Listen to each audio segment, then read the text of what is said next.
Hola, hola, gente bonita, almas preciosas que me escuchan el día de hoy. Gracias por acompañarme una vez más en este podcast de espiritualidad irreverente. Yo soy Angie Nusan, bienvenidos sean todos ustedes. El día de hoy quiero compartir un tanto de mi experiencia y también de mis conocimientos, que por supuesto uno llega a conocimientos a través de la experiencia.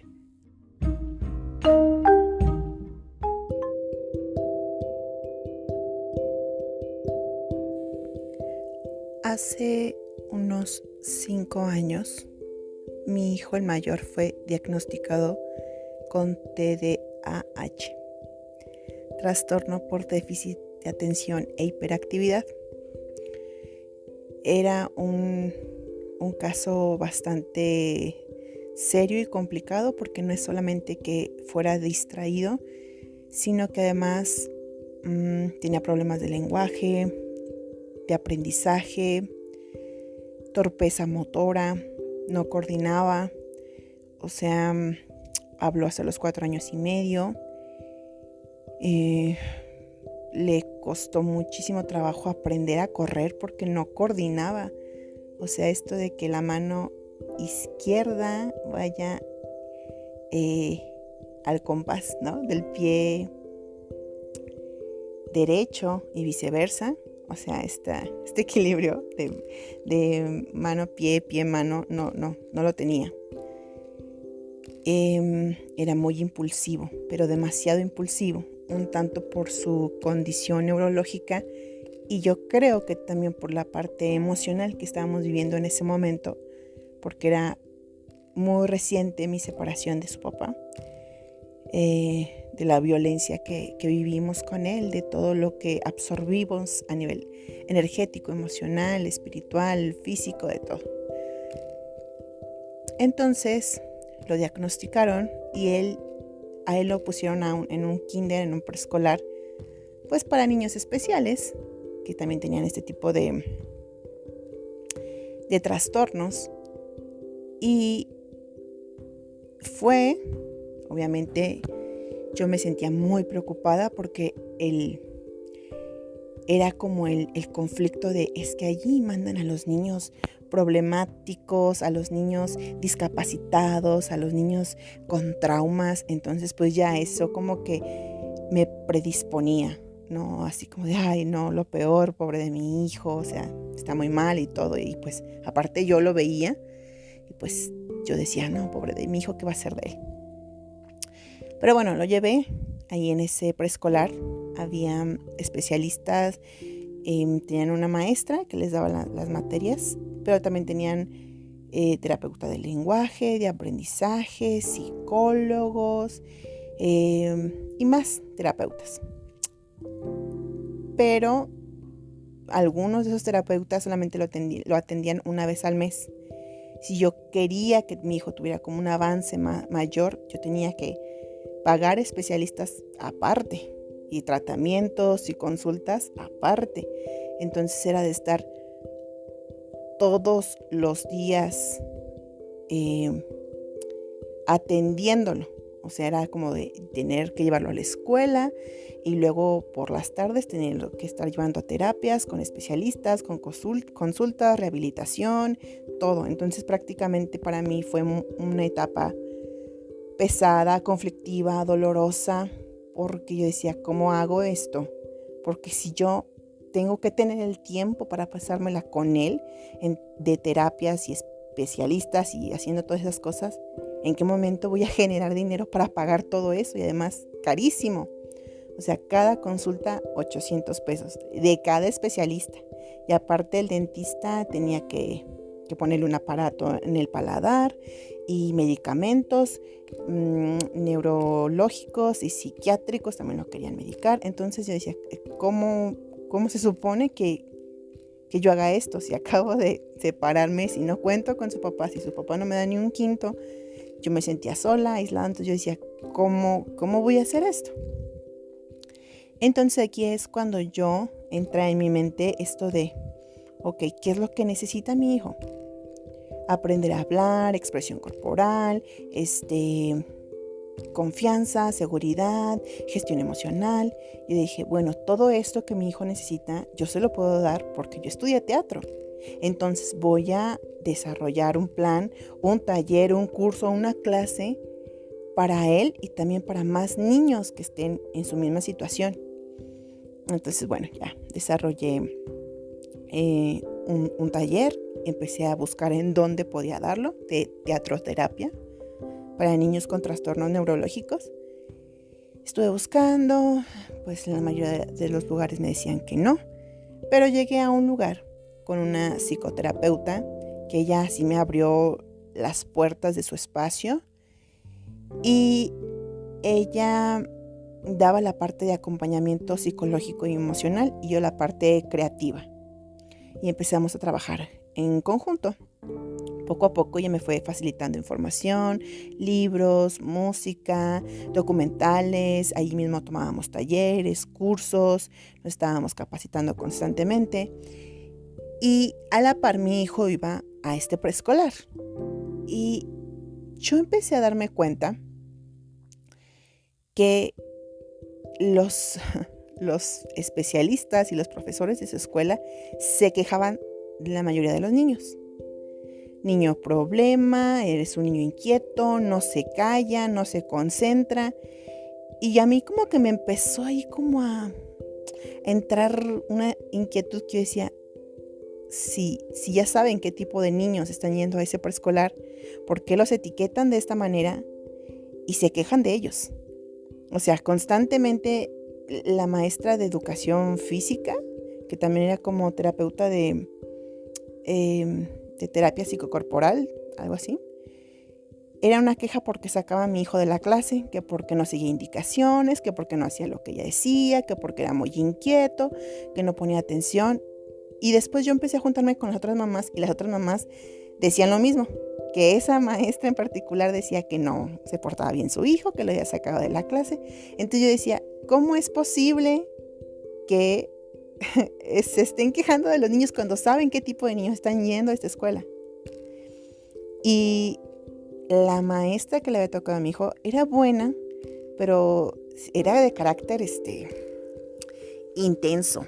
O sea, cállense, siéntense, no se muevan, pónganse a escribir, concéntrense. O sea, yo decía, a ver, si de por sí los niños que se supone que son normales, entre comillas, ya son inquietos, son preguntones, son hiperactivos, pues más estos niños. Entonces, ¿qué maestra pretende que estén sentaditos y callados y escribiendo? O sea, ¿en qué cabeza cabe?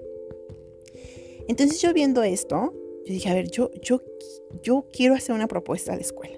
Yo ya estaba además trabajando con la psicoterapeuta.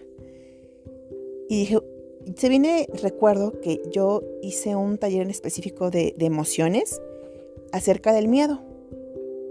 Y se acercaba Día de Muertos, Halloween. Y yo como con esa excusa fui a la escuela y le dije a la maestra de mi hijo que me permitiera una hora de la escuela, de las clases, para ir a darles un tallercito a los niños acerca de inteligencia emocional para saber gestionar el miedo, específicamente el miedo. La maestra dijo, sí, qué padre, le voy a decir a las otras maestras. Y yo así como, pues yo no quería darlo para los otros salones, solamente para el salón de mi hijo, pero como sea, se abrió esa posibilidad y pude ir a otro salón. Y el otro salón era de niños más pequeños. Entonces, en cuanto yo llegué, los niños estaban gritando, estaban inquietos, estaban hablando. Y la maestra empezó a gritar, cállense, siéntense, vamos a poner atención. Así, hasta a mí me estresó. Y dijo, bueno, ella es una mamá que va a venir a darnos unas clases, pongan atención. Entonces como que yo dije, desde ahí sentí como que no fue un buen inicio, ¿no? Yo intentaba dirigir y la maestra intervenía, entonces como que ahí no fluí igual. Como sea, ya pasó. Y luego, en ese mismo día, en cuando terminé ahí, esa clasecita, la di con mis hijos, en el salón de mi hijo. con todos los demás niños.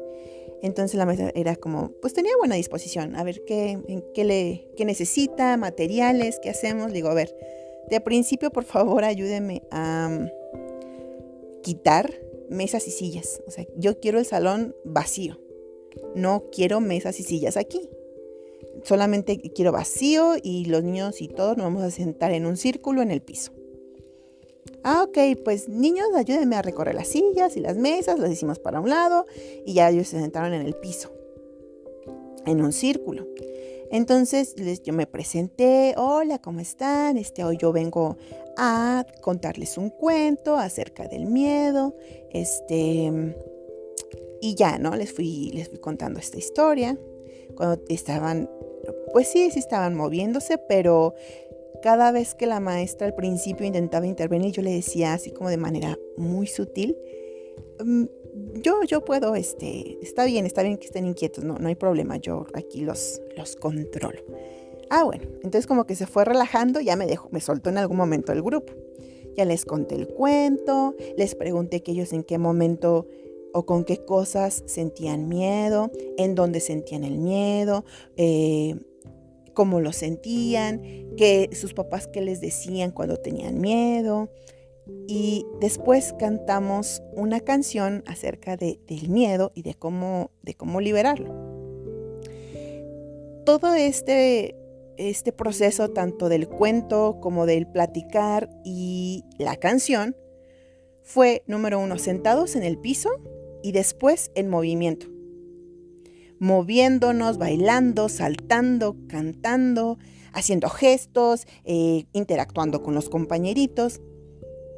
Y yo dije, o sea, al final yo tenía una sensación de satisfacción porque además en ese momento estaba ahí la maestra y estaba el psicólogo que atendía a los niños. Y yo tenía una satisfacción porque hubo un momento, ya cuando la maestra me soltó el grupo, en que los niños empezaron a hacer lo que yo les pedía. Obviamente no con esta rigidez que la maestra quería, de siéntate, cállate, no te muevas, no, con cierta flexibilidad, pero al final de cuentas lo que a mí me importaba era de que ellos comprendieran el mensaje y que entendieran qué era el miedo. Entonces, al finalizar, pues nuevamente volvimos a hablar que habían entendido acerca del miedo, que a partir de ahí cómo iban a liberar el miedo, acerca del cuento. Y absolutamente todos los niños estuvieron participativos, estuvieron atentos, comprendieron lo que yo les había enseñado. Entonces, yo en ese momento hice clic con algo, con una información súper, súper valiosa. Y dije, el conocimiento entra a través del cuerpo. Para que un cuerpo esté receptivo a la información, tiene que estarse moviendo. Pues justamente tiene que estar respondiendo a los estímulos que vienen de afuera. Entonces, para mí ese momento fue como un clic de un antes y después, porque comencé a analizar que cuando los niños están en la etapa preescolar, están aprendiendo a través del juego, de las canciones, de los cuentos, de actividades manuales y aprenden mucho, absorben demasiada información.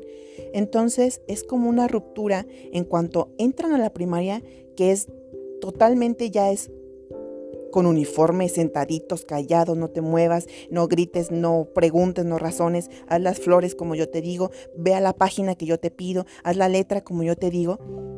Y entonces el cuerpo se comienza a bloquear, empieza a tener resistencia por el conocimiento y por el aprendizaje. O sea, el aprendizaje debe de entrar sin que tú sepas que estás aprendiendo. El aprendizaje debe de entrar de una manera lúdica, creativa, alegre, porque entonces vas a absorber absolutamente todo, hablando en términos de niños.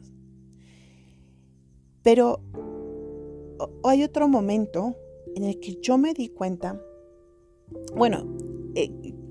continúo con esto. Entonces, para mí eso fue como una información muy importante y a partir de ahí yo empecé a estudiar más y más y más acerca de neurociencias, de cómo funciona el cerebro, cómo funciona la mente, cómo funciona el sistema nervioso, cómo funcionan las células, cómo funciona la energía, metafísica, física cuántica, así, un montón de cosas variado y de muchos temas y de muchas cosas, ingeniería, astronomía, todo lo que yo pudiera porque todo te da información y en algún momento en el futuro empiezas a hacer como relaciones. El cerebro empieza a relacionar cosas y ya le encuentras un significado más profundo a todo. Entonces yo me había separado. Yo también estaba en un proceso emocional importante de transformación, de cambio, de sanación, de perdón, de liberación. Y como yo había vivido un matrimonio muy violento, yo empecé a darme cuenta, me di cuenta porque tomé una terapia que se llama Feldenkrais.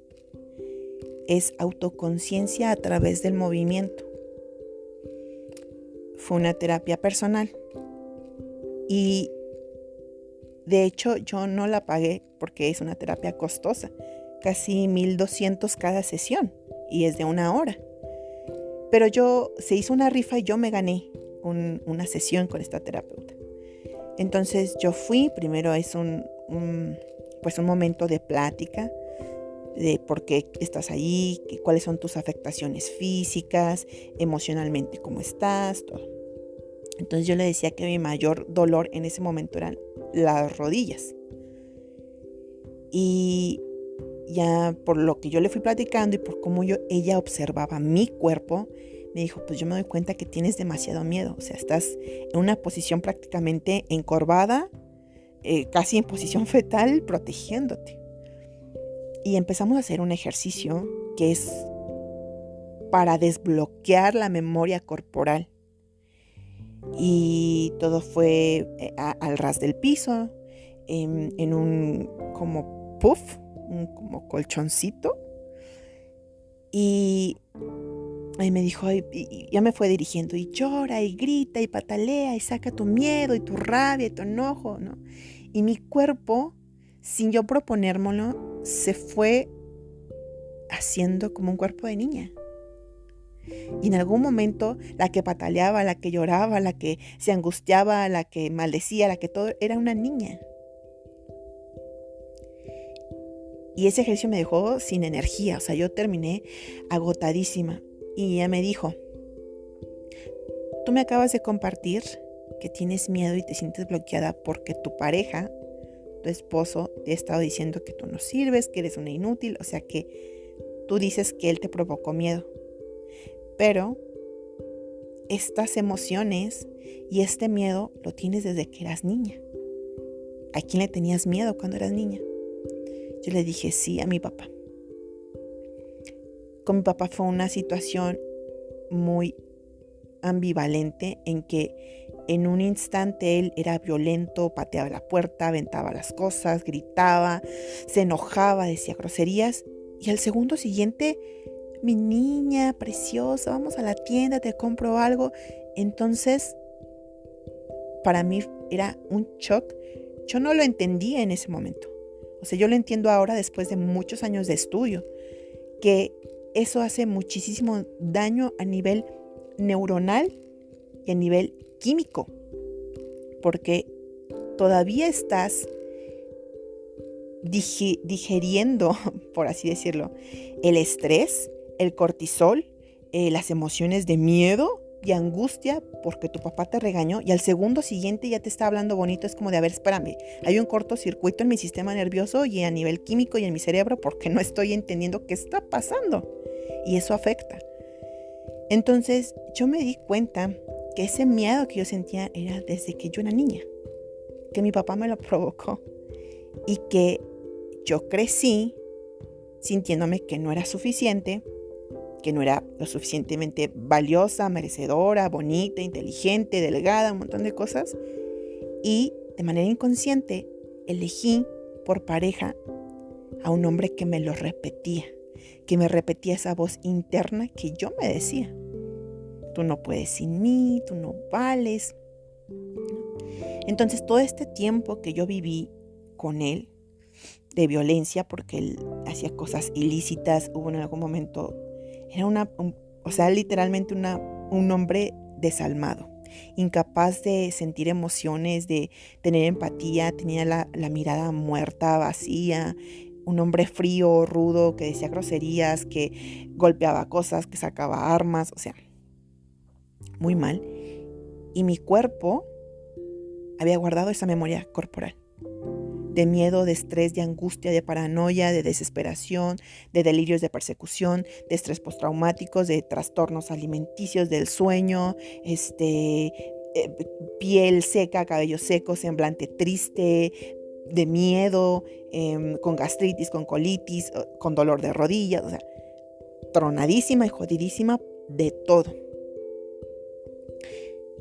Entonces, yo tomé terapia psicológica, que en algún momento como que sí, pero como que no me sentía del todo bien, o sea, como que me seguía sintiendo mal con mi cuerpo, mal con mi energía, con mi mente, me hacían unas jugadas terribles, mi mente pensaba cosas desastrosas. Hasta la fecha no es algo que mencione mucho porque siento que la gente se puede asustar de toda esa porquería y cosa oscura que yo pensaba en ese momento. Y conforme iba estudiando, conforme iba aprendiendo, también en parte porque la condición de mi hijo me hacía estudiar, me hacía querer buscar información acerca del cerebro, de cómo funcionaba. Entonces, en parte yo lo hacía porque quería ayudarle a él, pero terminó también ayudándome a mí. Entender por qué procesos estaba pasando y nombrar las cosas. Yo me di cuenta del poder que tiene nombrar tus emociones, tus pensamientos, tu estado psíquico, corporal, emocional, espiritual. Te transforma cuando sabes qué está pasando internamente. Cuando no te da ansiedad y dices, me estoy volviendo loca, o sea, esto no lo puedo contar, esto, ¿quién me va a ayudar? O sea, y yo recurrí nuevamente a lo que hace años a mí me había ayudado, que era el arte. Yo empecé a utilizar la danza, la fotografía, a escribir para expresar y volcar todo mi mundo interno, todo lo mal que yo me sentía y que yo creía que no le iba a poder contar a nadie porque me sentía juzgada. Cuando yo le contaba a mi mamá, a mis hermanas, me sentía juzgada. Entonces para mí el arte fue un momento, un espacio en el que pude expresar todo mi mundo interior. Pero con la danza empecé a descubrir algo peculiar e importante. Y es que cada vez que yo bailaba, cada vez que yo hacía algún ejercicio de manera consciente con mi cuerpo, liberaba estas memorias de dolor, de miedo, de tristeza, de angustia que había almacenado en mi cuerpo cuando estaba casada. Entonces empecé a descubrir que para llegar al inconsciente tienes que hablar el lenguaje del inconsciente. Y el lenguaje del inconsciente no es racional ni lógico, es abstracto, es un tanto ambiguo. Pero tu cuerpo sí entiende ese lenguaje. Cada vez que yo bailaba, cada vez que yo hacía algún ejercicio de manera consciente con mi cuerpo, yo sentía esa liberación. Y estos años de separación, estos años de aprendizaje, de autoeducarme, a mí algo que me ha servido muchísimo, tanto estar en contacto con la danza y con mi cuerpo, es llenar mi cuerpo de cosas bonitas. Yo dije, ok, si estando con mi marido, todo el ambiente, la música, las películas, los videojuegos que él se pasaba jugando todo el día cuando llegaba a estar en casa, las experiencias, todo estaba inmersa en una situación de peligro y que mi cuerpo lo percibía.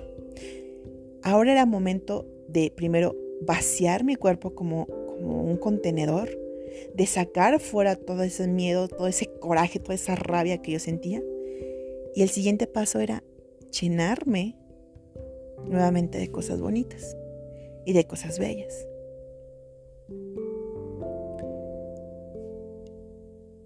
Sentir el sol en el día cuando va saliendo. Disfrutar de estar en el pasto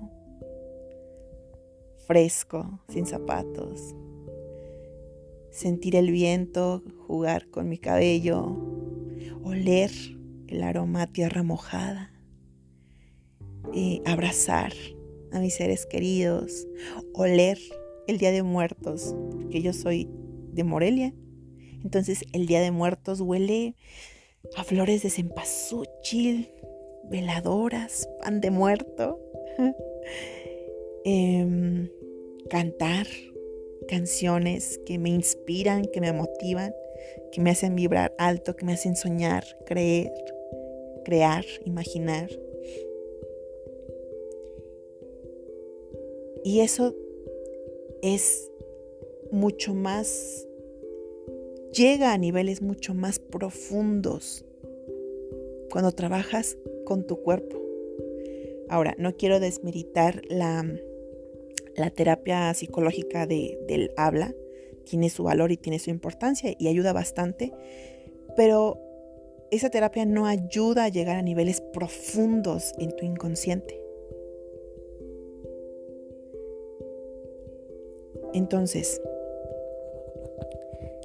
para mí ha sido súper revelador cuando descubrí que mis acciones me llevaron a ese momento oscuro de mi vida y me marcaron profundamente, y mis acciones eran las que podían sacarme de ese abismo y sanarme y ser resiliente y resignificar lo que me había pasado.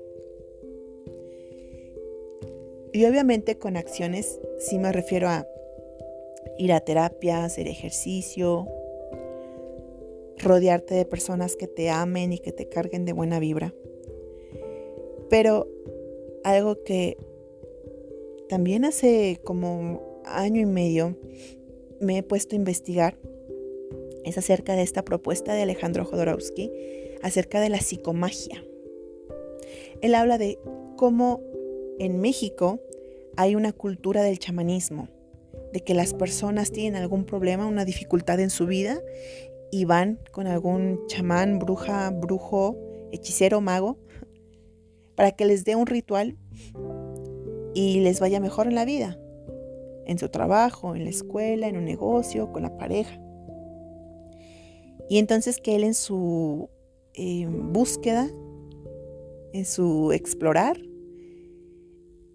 de ir con estos chamanes, decía, es que hay unas cosas muy bizarras y muy asquerosas que la gente está dispuesta a hacer y a pagar mucho dinero con tal de que le haga el hechizo, el amarre, ¿no? O sea, desde tomar agüita de calzón, como conseguir patas de conejo o sangre de gallina o cosas ya así más extremas. Y la gente lo hacía. Y la gran mayoría decía que funcionaba. Pero funcionaba porque esas personas depositaban la fe en el brujo y en el remedio que les daban o en el hechizo que les daban. Entonces él dijo, esto puede funcionar igual, Pero si les explicamos a las personas para qué, cómo funcionan, qué tienen que hacer, cómo eso que van a hacer va a contrarrestar el propio hechizo que se hacen las personas a sí mismas de manera inconsciente.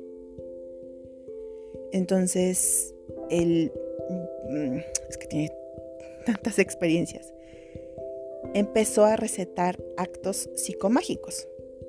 Es decir, si tú de manera inconsciente te metiste en un embrollo, tienes heridas de la infancia, eliges puros hombres patanes o te va muy mal con el dinero, tienes que hacer un acto, tienes que hacer una acción para decirle a tu inconsciente que ese hechizo ha terminado, ese hechizo inconsciente que tú te has hecho a ti mismo. Y les explicaba qué era lo que tenían que hacer, qué era lo que tenían que conseguir y para qué funcionaba, pero que sobre todo lo tenían que hacer con muchísima fe. Para que funcionara tenía que ser con muchísima fe depositada en lo que estaban haciendo. Entonces él se dio cuenta que empezaba a funcionar y poco a poco sus actos psicomágicos se han sido cada vez más elaborados y él trabaja muchísimo con el clan familiar. Otra información inconsciente que tenemos en nuestro cuerpo, a nivel celular, a nivel neuronal, energético, genético, psíquico, tenemos información de nuestros ancestros y moldea nuestra realidad constantemente si no somos conscientes de ello. Entonces, toda esta información está guardada en tu cuerpo. Para tú llegar a esos niveles profundos del inconsciente, es importante que tu cuerpo participe y se involucre para sanarte, para transformarte, para aprender, para transmutar. Necesitas que tu cuerpo se involucre de manera consciente. Otro ejemplo que yo tengo súper claro, súper presente, es cuando los bailarines están montando una coreografía. Al principio está la parte racional y lógica de, 2 pasos hacia la derecha, luego subo el brazo, luego aquí caigo y doy un giro y alzo el piecito, ¿no? Y luego pongo la música, ¿okay? Y sigo contando los pasos al ritmo de la música, todo esto, la parte racional. Pero hay un momento para la parte racional y luego llega un momento en que dejas que el cuerpo lo haga de manera orgánica.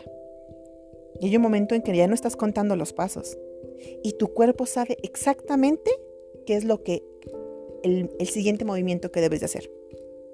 Tu cuerpo lo sabe, lo tiene registrado en la memoria corporal. Y ya llega un momento en que simplemente fluyes con la música, con la energía de la música tuya y de los compañeros y el ritmo, y los llevas y ya no estás pensando de manera racional. Ya todo se quedó almacenado en tu cuerpo.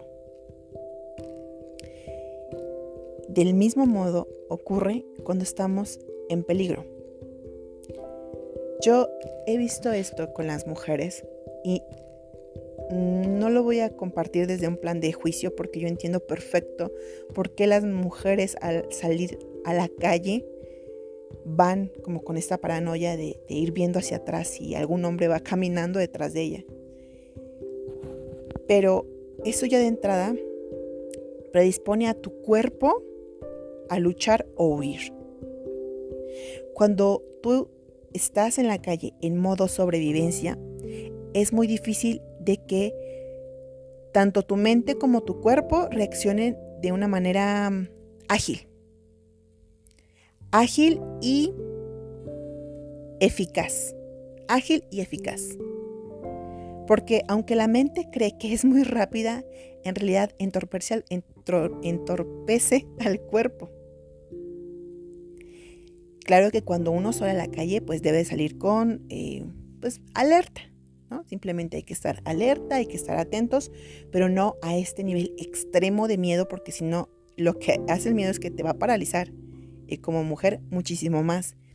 Y además, el cerebro está diseñado para completar rostros o imágenes o historias, aunque no estén ocurriendo. Por ejemplo, si tú vas en tu coche por la noche a alta velocidad y en la carretera ves algo, tú dices, un perro atropellado o un perro se atravesó. Y en realidad es una bolsa de plástico, porque tu cerebro está entrenado, está capacitado para rápidamente ver figuras o ver rostros o completar esa imagen que ves afuera. Entonces, muchas veces, si como mujer estás caminando en la calle con este estado de alerta al máximo, con este estado de sobrevivencia intenso, de miedo, de preocupación, puede ser que veas a alguien afuera y tú ya le estés contando una historia. Ya viene, sí, lo vi, y hace 2 cuadras. Y entonces tu cerebro empieza a hacer esa historia que en realidad no está ocurriendo. Pero que no es que tu cerebro quiera hacerte pasar un mal rato, sino que es la función de tu cerebro pensar muchas cosas para mantenerte a salvo. Pero si no controlamos eso, si no entrenamos a nuestra mente, nos puede jugar en contra. Y puede ser que no nos pase nada de afuera, pero que nosotras terminemos nuevamente con colitis, con gastritis, con diabetes, con un montón de cosas.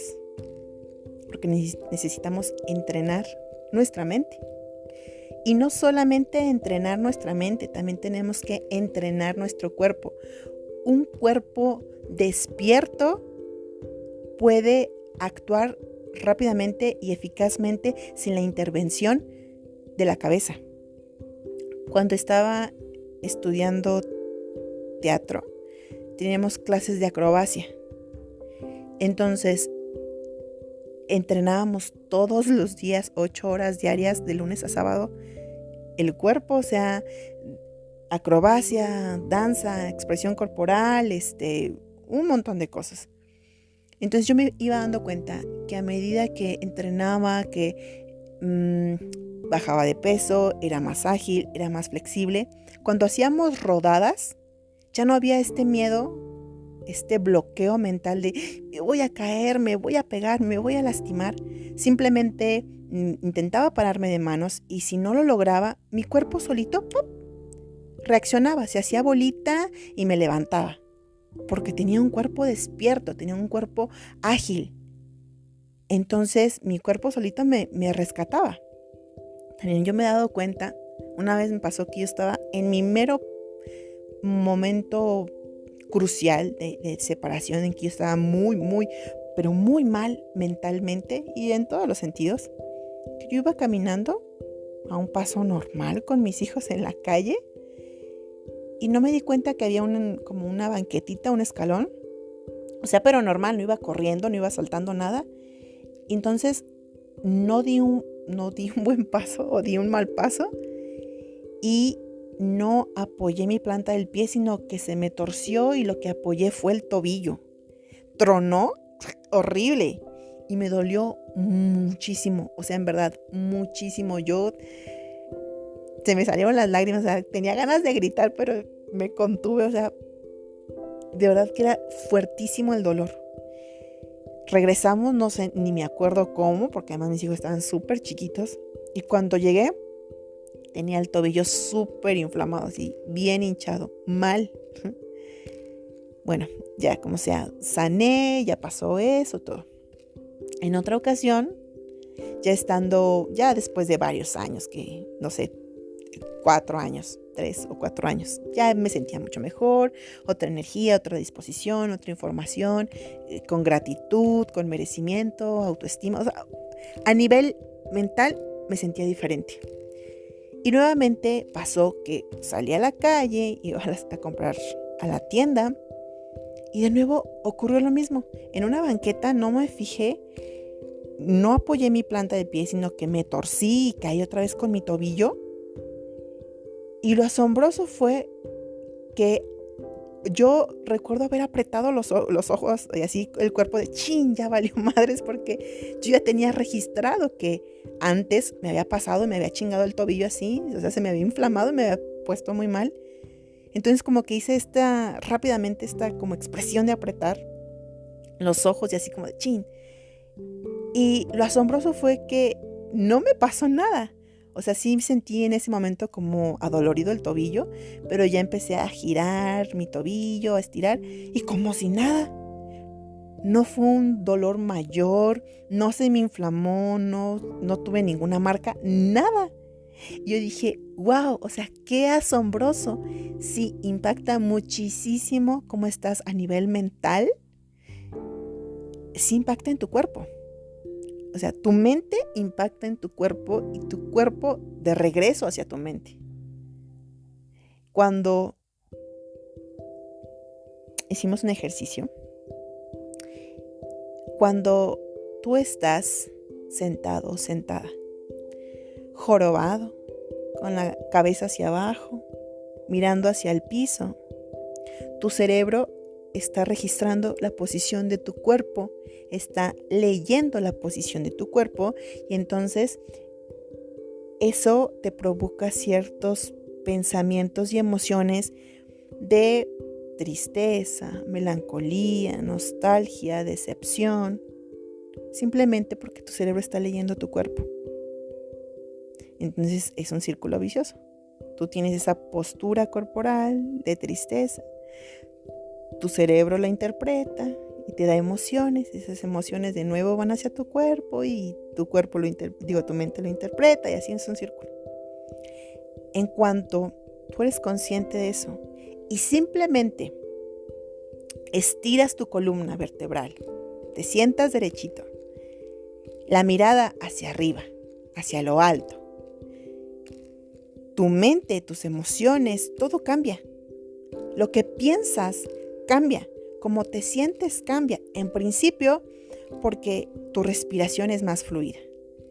Sí, cuando estás encorvado, con la cabeza hacia abajo, mirando hacia abajo, tu respiración se acorta y se queda solamente aquí en tu pecho.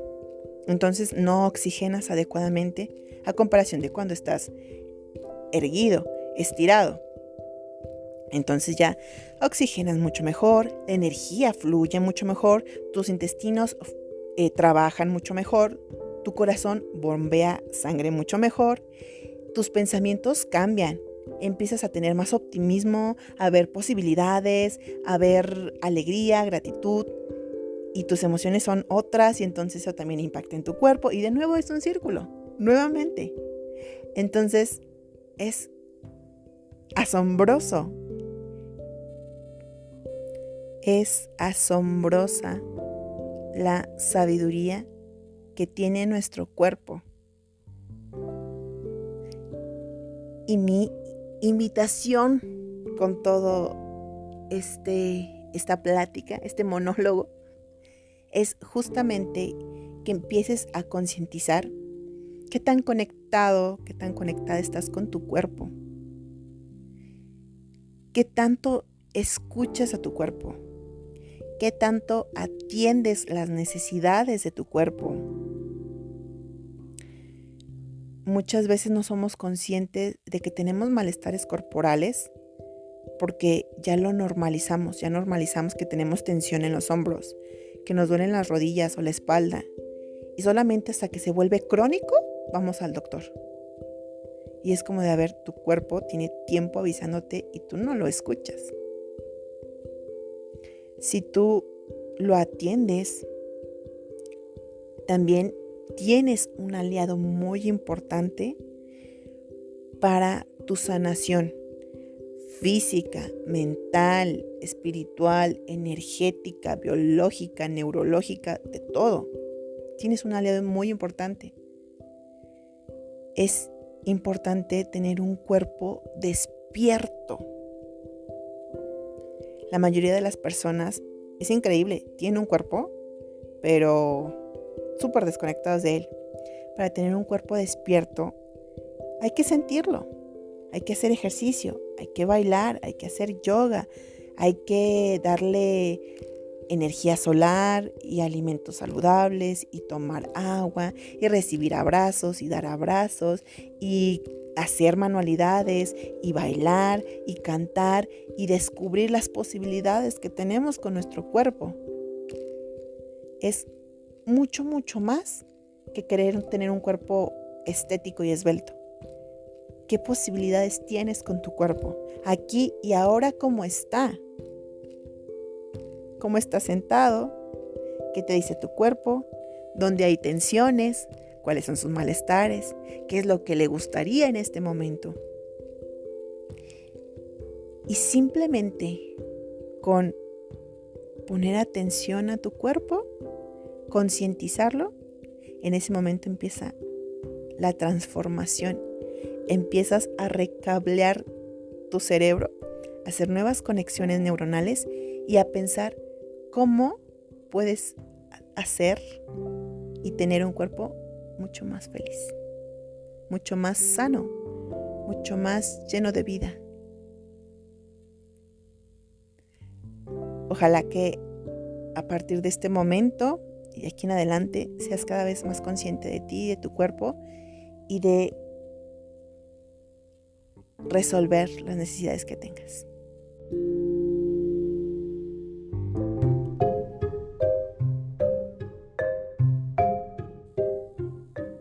Espero que haya sido de iluminación, conciencia, sabiduría, información este episodio.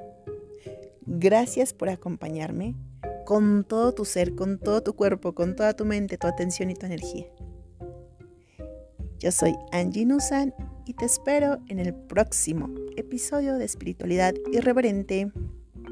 Chao.